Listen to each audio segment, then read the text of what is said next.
Оризопроизводителите од Кочанско се револтирани од состојбите во овој сектор на земјоделието.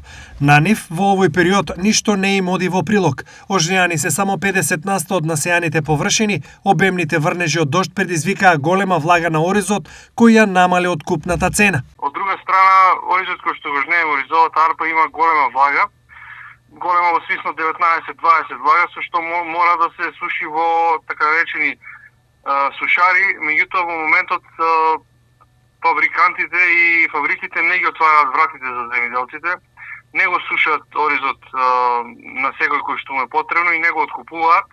И она што се откупува и што се суши е селективно и се откупува по многу ниска цена од 20 денари.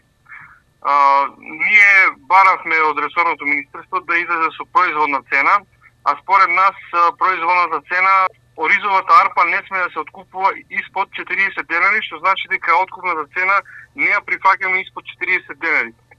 Исто така, како барање, ние исплатата на 6 денари за предадена арпа, како што ни е ветено, и започнување на стоковите резерви за реколтата 2024 година.